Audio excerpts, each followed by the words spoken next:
প্রযুক্তির কারণে বর্তমানে কিন্তু বদলে যাচ্ছে বই পড়ার ধরন। আমি কিন্তু ঠিক এই মুহূর্তে বই পড়ছি জানেন, তবে সেটা মুদ্রিত বই না, সেটা হচ্ছে ইবুক।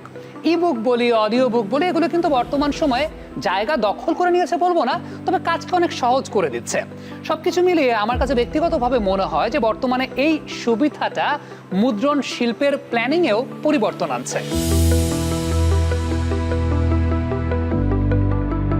বই পড়ার আগে যে স্টাইল ছিল সেটা হচ্ছে গিয়ে আমাদের বিভিন্ন লাইব্রেরিতে গিয়ে বই কালেক্ট করতে হতো, বা নীলক্ষেতের উপর আমরা কিন্তু নির্ভরশীল ছিলাম। আমি যদি বলি 2009-10-এর দিকেও কিন্তু আমি যখন পাঠ্যপুস্তকের বাইরের বইগুলো খুঁজতাম তখন আসলে নীলক্ষেতের দিকেই যেতাম। আর তারপরে বিভিন্ন লাইব্রেরিতে আমরা আসলে যেতাম বই খুঁজতে, এবং একটা নির্দিষ্ট সময় থাকতো যে ওই সময়ের মধ্যে আমাদেরকে বই লাইব্রেরি থেকে নিতে হবে এবং এই নির্দিষ্ট সময়ের মধ্যে লাইব্রেরিতে জমা দিতে হবে। দেখা যেত যে আমাদের পড়াশোনার বাইরে যখন আমরা সেই বইগুলো পড়তাম তখন ওই সময়টাও একটা টেনশন থাকতো, বই শেষ করতে পারতাম না। এখন যেহেতু যুগের সাথে পরিবর্তন আসছে, সেক্ষেত্রে দেখা যায় যে আমরা ইবুক আছে, পিডিএফ আছে, বিভিন্ন ওয়েবসাইট থেকেও আমরা কিন্তু বই পেতে পারি। সেক্ষেত্রে আমাদের সময়টা যেমন বেড়েছে, আমরা অডিও যে বুকটা আছে সেটা কিন্তু চাইলে আমরা যখন ব্যস্ত থাকি বা ফ্রি থাকি অবসর সময়ে রাস্তাঘাটে আমরা কিন্তু অডিও বুকটা শুনতে পারি। আর ইবুকের যে সুবিধাটা আছে সেটা হচ্ছে গিয়ে আমি আমার পছন্দ অনুযায়ী যে কোনো রাইটারের বই আমার পছন্দসই সেই বইটা খুব দ্রুত আসলে ম্যানেজ করে ফেলতে পারছি, যেটা আসলে একটা সময় ছিল লাইব্রেরির উপর ডিপেন্ডেন্ট ছিলাম।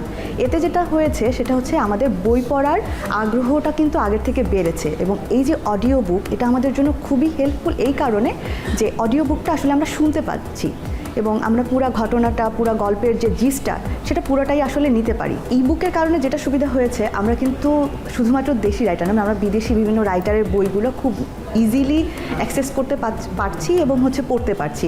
এটা আমাদের জন্য আসলে খুবই হেল্পফুল। শুধু বলবো না যে আমরা যারা আসলে স্টুডেন্ট বা কর্মজীবী তারাই শুধু বই পড়ছি, এরকম না। এখন যেটা হচ্ছে যে আমাদের যারা চাচা ছিলেন, খালারা ছিলেন, মামারা ছিলেন, ওনারা একসময় যখন বই যেটা প্রিন্টেড বই পড়ে অভ্যস্ত ছিলেন, ওনারাও কিন্তু এখন আসলে ই বুকের দিকে ঝুঁকছেন। যেহেতু আমাদের প্রযুক্তিটা এখন এআই নির্ভর হচ্ছে, সেহেতু গিয়ে আমরা কিন্তু বিভিন্ন বইয়ের সামারিটাও খুব ইজিলি এআই দিয়ে অ্যাক্সেস করতে পারছি। আমি মনে করি যে প্রযুক্তি নির্ভর যেহেতু আমরা দিন দিন হচ্ছি, সো এইভাবে আসলে বইয়ের যে পড়ার যে আগ্রহ এটা আমাদের বেড়েছে আগের থেকে।